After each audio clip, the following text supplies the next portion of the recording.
Hey there coworkers, the second Eggstra Work is almost here, and just like the first time, we know pretty much everything about the event in advance from data mining, and sadly Nintendo does not seem to try to hide the information about it like they do with Splatfests, even though according to data miner Cox, it would be really simple for them to do if they wanted to. Since this information is pretty much out there and people are going to be using it to prepare for the event in advance, as I said last time, it's best if all of you have the opportunity to choose using it or not, despite me not liking this form of data mining honestly, since it kinda spoils a lot of the fun. But again, it's Nintendo's fault, not data miners. If not them, someone else would share this info anyway. So I feel it's the right thing that everyone knows about it at least. With that said, a last warning that this video will have spoilers about the waves happening in Eggstra Work, so if you'd like to go in blind, the video is not recommended for you, but if you'd like to prepare for it in advance and know which waves to practice, then here's everything you need to know. Since we already know how the difficulty system works for Eggstra Work from the first time, I wouldn't go into that part of the event at all, and the weapons are also public knowledge from their tweet. The weapons are Splat Dualies, Sloshers, Splatbrella, and the Heavy Splatling on the stage of Gonefish and Hydroplant. Thanks to data miners, we know exactly what waves we're going to be getting, so like last time, I'll go through each of the waves and also explain the potential golden eggs you can get from them, and what's the maximum score we can expect from the best of the best. Our wave 1 will start once again on the base hazard level of 60% and will be the tutorial or warm-up round, as it's going to be pretty simple to collect the maximum golden eggs of 21 needed for doubling the hazard level to wave 2. It is going to be the one and only high tide occurrence of Gonefish and Hydroplant, which is considered the easiest and best state of the map to overfish, so while it is awesome that wave 1 will be fast and somewhat more action-packed thanks to the high tide, it is sadly the only high tide we will be getting, and the rest of the waves will be a lot more challenging because of that. There isn't much to say about wave 1, there will be only 7 bosses spawning and should be really easy to players of all levels, with the greatest challenge to not fall asleep or forget to actually collect those few golden eggs available. Not sure what to really think of it. Wave 1 is, I think, one of the boring aspects of Eggstra Work by design, since you always have to keep redoing it despite it never really becoming a challenge or something that changes, but you always need it to maintain the dynamic hazard level that the game mode offers. On to wave 2 instead, which right after the snooze fest of wave 1 drops us straight into the middle of overfishing and possibly the most important wave to score really high during the event, and it will be my personally dreaded Mothership wave and the normal tide. I personally hate Mothership since I find it extremely boring despite it being one of the most technical night waves in reality, with lots of tricks and optimization to be done on it, so while it is a free wave, it's a lot harder and more technical than if you were to get grillers like last time, so definitely a lot to practice. Since the maximum hazard level is going to be 120%, what you need to know is that Mothership's maximum health and also the speed at which the Chinooks are moving out of the Mothership is based on the difficulty,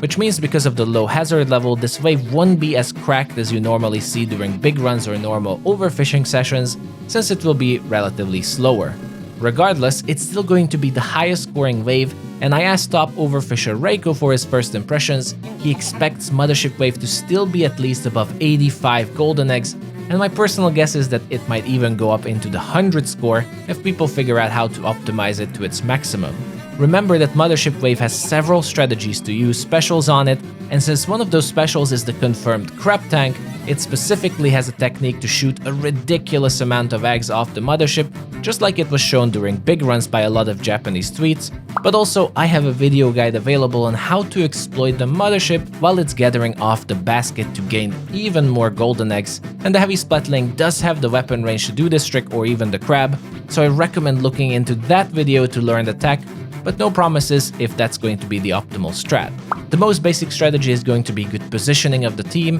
and everyone taking a position at a part of the stage to collect all the Chinooks and eggs, and you can already practice this in scenarios if you have a fixed team to play with. The quota will be 18 golden eggs, and you need a minimum of 36 golden eggs for the maximum hazard level increase for the next wave. Now wave 3 on hazard level 180% will be the first big challenge, just like last time, and it shall be a low tide wave with a quota of 26 and requiring 52 golden eggs for maximum hazard level increase. As you probably know, Gunfish and Hydroplant low tide is one of the hardest low tides in Salmon Run, since it is a deceptively well-designed stage where while you have great opportunities to splat salmonid bosses earlier, you can easily create a traffic jam in the middle of the stage and lose many golden eggs without the chance to even collect them due to an overcrowded bridge. So Wave 3 will be a big test of your team's luring capabilities, while also still not forgetting and focusing on proper snatcher optimizations to collect those further lying golden eggs that you cannot reach normally. I actually expect this wave to be the hardest for the said reasons, especially in freelance where luring is notoriously underused, so I really recommend practicing luring on low tide specifically and learning to control the stage without getting overwhelmed at the same time. As I said, we'll want to at least have 52 golden eggs here, and the maximum amount of golden eggs that can be gathered is 66 eggs, which top level teams will probably be able to get. Finally, Wave 4 is my favorite wave, and I'm so glad Nintendo included this, as it shall be a Quahog Charge Cannon Wave. I always thought cannon waves are the best designed night waves, as it combines just stupid fun through the cannons and also make it a relatively easy night wave, while keeping it a really challenging one at the same time, since yes, you can easily split everything during a Quahog wave. Optimizing and maximizing your golden eggs though is an entirely different matter and is really challenging. I also expect this wave to be fairly hard in general, mostly because I think the community is simply not used to overfishing Quahog Charge waves at all, since they are removed from big runs, and like I said, is generally a wave where everything is just splatted at the shore, but I hope that will change in the future and they will re-add it for big run. The challenge and trick to this wave will be to keep splitting every single Quahog that spawns while avoiding splitting bosses at all, so they can be lured all the way back to the basket, which is easier said than done, especially depending on the bosses that spawn, and then the team also has to be properly spread between cannon duty and egg collection duty, because Quahogs will always keep spawning to overwhelm you, but by the nature of Eggstra Work, you also kinda want to have everyone collect all those golden eggs. I'm looking forward to this wave the most. I really can't wait to see all the optimizations for it and how many eggs we'll get, but according to Reiko, we can also expect at least 70 golden eggs here from good teams, and for just the base quota, it shall be 30 golden eggs with a 60 eggs requirement if you aim to get a hazard level 300 Wave 5. So the final wave of Eggstra Work Wave 5 shall be a normal tide hydroplant, and don't get fooled, it's probably going to be super hard just like last time on Sockeye Station.